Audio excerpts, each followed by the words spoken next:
Good morning. Welcome to day 2.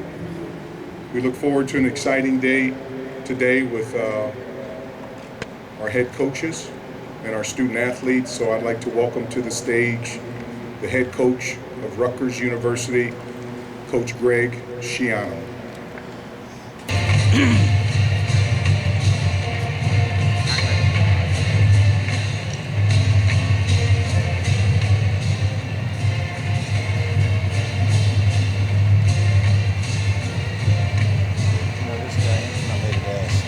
Good morning.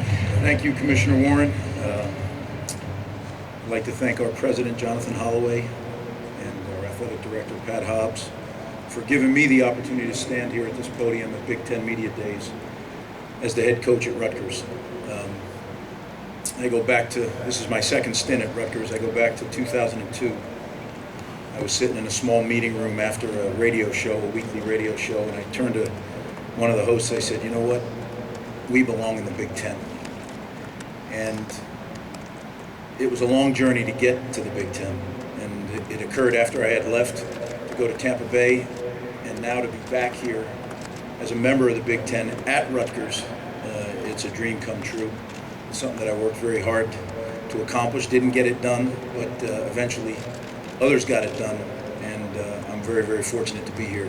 So with that, I'm really excited about the 3 young men that came with me to Indy.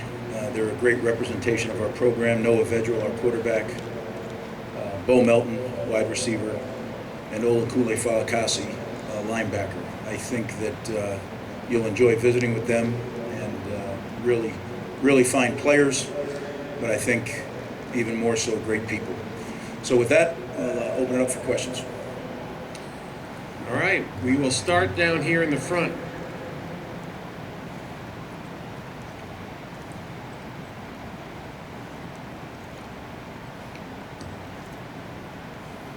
Hey Greg, Dave Biddle from 24/7 Sports. Good to see you again. You've always recruited well at Rutgers. Seems like you've taken it to the next level.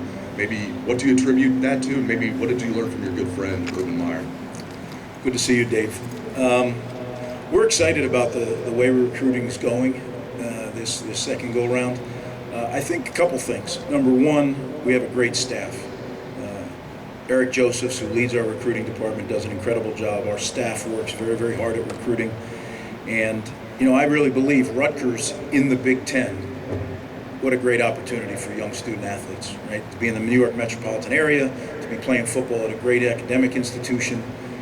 You know, why shouldn't you go there, not why should you? And I believe that. So it's easy for me to go and share that with young people and their families. It's easy for our coaching staff to do. I think when you look at our staff, they're people that really believe in Rutgers and what it's about and where we're headed. And you mentioned it was a great experience working with Urban. You know, I've said this before, I thought I was one of the hardest working recruiters in the business. And when I worked for Urban, I saw a guy that trumped me for sure. So I stole some ideas from him how to do things and the intensity that's required at the upper level in recruiting. So great experience, and I'm excited about the players we're bringing in. The thing that's most important to me is our place isn't for everybody. And I want the young people to know that, you know, we're very, very upfront. I tell our coaches, be the same guy when you're recruiting them as you're going to be when you coach them. And I think our guys do a tremendous job of that. And we make sure, you know, we're looking for unselfish guys that really love the game of football. And like is okay, but it doesn't work at our place. And as soon as we make that clear and we identify those guys, I think it narrows the pool, but it saves us a lot of time. And that's what I think our staff has done a great job of so far. Coach, to your right, Ryan. Coach, Ryan Saline from Greater Than the Game. What does CHOP mean to you?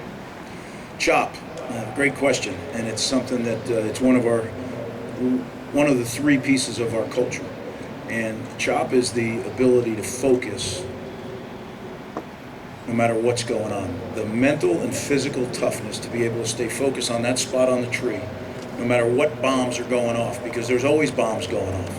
You know, whether it's relationship issues, financial issues, academic issues, the opponent across the field, right? Those are all bombs that are going off. Can you stay focused on that spot and keep hitting that tree over and over and over again till eventually it falls? And then we take a rest and then we go after the next tree. And if we can keep that kind of workmanlike mentality with an unselfish group of young men, eventually we're going to get to where we want to. Coach in the back, in front of the TV stand. Coach Jason Jorgensen from KRVN Radio. What's the biggest thing that Noah Vedral has brought to your program, and has he been everything you hoped he'd be as a transfer quarterback? Yeah, Noah was a tremendous addition, and it was during COVID. I was in my office. I was actually sitting in my home in Columbus, and he came into the portal. My recruiting guy shot me the video. I watched it, and I watched it, 180 snaps. I said, this is the guy. We got to get him. He's going to be perfect for what we do offensively. And a 2-week process that ended with Noah committing and signing with us, and he's been everything that we were looking for. He's a tremendous student of the game, number one. Very, very smart.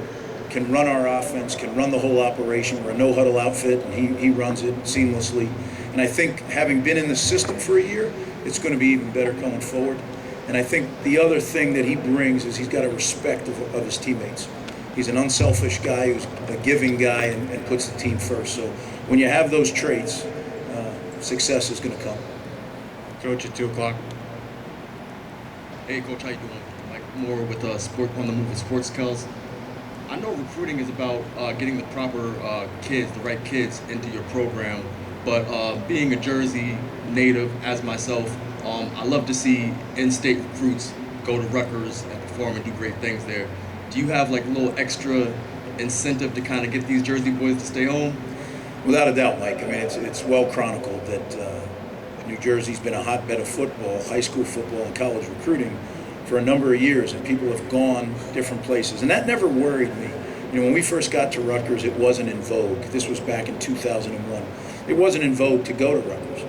We actually built our program with a majority of South Florida players. At one point, I think we had 39 scholarship players from South Florida. But then when we started to win, it became cool to go to Rutgers. And some of the best players in New Jersey started staying home and going to Rutgers. And the thing that I love is when we came back, I wouldn't say it was exactly where we left off, but we picked up pretty darn close to where we left off, and we've just kind of been going like that. Now, I understand it's going to have to happen on the field. I mean, that's what you get judged on. But I'm really pleased, and I truly believe if we bring the right people, and hopefully they're from New Jersey, New York, that metropolitan area, but we go elsewhere. If we bring the right people, the right cultural fits to our program, we're going to be fine. Greg, James Cratch, NJ Advanced Media. We did the math. It's the first time in over a decade Rutgers has the same quarterback and offensive coordinator returning. How much of an impact can that be for the offense for the program? Well, I think it's important. I'm pretty excited they have the same head coach back, too. That helps me. But, yeah, I am excited. I think Sean Gleason is a tremendous part of our program. We worked very hard to get him. He came from Oklahoma State, and there was points where I didn't know if he was actually going to come, and he's done a tremendous job. And then Noah, I spoke about earlier, to have those two guys back working together, and they really do. They work hand in glove. They're excellent together. I love listening to them in meetings, and they're a great example for the other quarterbacks in the room, because we have some good young quarterbacks. So it's going to be a huge positive, and I agree. It's nice to have, some continuity. Any other questions for Coach Schiano? To the left. Dustin Schutte, Saturday Tradition. Greg, you took over a Rutgers team that hadn't won a Big Ten game in a couple of years. You win 3 last season. Where has your team improved the most over the last year and a half there? Well, that's a great question, Dustin. I think a couple ways. Number one, our team bought into our culture. And that was my number one criteria. If we were going to have what we would label a success, it wasn't necessarily tied to the result right away. But what it was tied to is, did the culture get embedded in the program? Did our players own it? And they clearly have. And like I said, I think you'll see that with the 3 guys that came with me. But there's a whole bunch more back in Piscataway that are embedded in our culture, believe in the way we're doing things. And then certainly winning some games after not having won very many built their confidence, right? And they started to believe, we belong in this league. And as I told them, you do, guys. And it's just going to become more and more evident each and every year. And that's what I'm excited about, is that Rutgers, as I said, I felt all along that we belonged in this league from 2002 on, and to be here right now, I can't tell you how excited I am. Coach at 2 o'clock. right? Chris Heisman from the Bergen record. Just to have Olakunle back for your defense, I mean, how big is that for the stability and what that means for the team? I think that may have been the biggest recruit we signed this year, right? The fact that he came back for one more season. He's a tremendous football player. He led the Big Ten in tackles. But more than that, he's a student of the game. I mean, he's going to be a really, really fine professional football player because he loves it, he studies it, he lives the game, and takes care of himself the way that a pro football player takes care of himself. So he's a great example, not only his production on the field, but he's a great example for our younger players and for our newcomers that are just starting with us. Any final questions for Coach Schiano? Yes, behind you on the left. Green from Postgame Central. What dynamic, if any, has changed now that you and PJ Fleck are coaching in the same conference? Great question. Yeah, PJ is, I guess I'd say, a little brother. We worked together in two different places, at Rutgers and then again at Tampa, and I'm just so proud of the way that he has progressed. I mean, he's bypassed me by far. I mean, he's exciting. I enjoy watching him coach his team. I enjoy watching his teams play, and you know, I'm really, really proud of him. Very proud of him. Other questions for Coach? Down on the left in the yellow shirt, please. Hi, Greg. James Boyd, Herald and Review. I wanted to get your thoughts on NIL. Obviously, you've been at Rutgers way before any of this stuff was ever going to happen. So what do you think about just how that changes the landscape of what things are going to change in college football? Well, I think it's obviously the big question right now. I think, number one, we're going to learn a lot more in the next 12 to 18 months, exactly how it's going to impact everything. I think it's a great thing for our student athletes, though. They deserve to be able to make income off of their name and likeness. I agree with that. I think the thing that it is even, I wouldn't say as much, but equally important, it's a great opportunity for us to educate them, right? We're injecting them into the free market society. There's so many lessons to be learned. Just the other day, we had a deep discussion about income tax. And I think back to when I was 19 or 20 years old, I didn't understand income tax.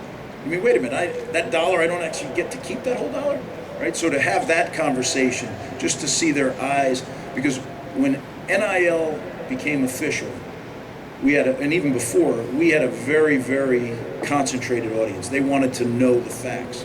And what a great opportunity for all of us as coaches to teach our guys. Again, my whole thing is recruit and develop. Recruit the right guys for Rutgers, and then develop them in every area of their life so they can go be the husbands and fathers and successful people in society. Learning all this about finances, about free market, trade, all that stuff, I think it's great for our student athletes. Coach, thank you for your time and good luck this season. Thank you.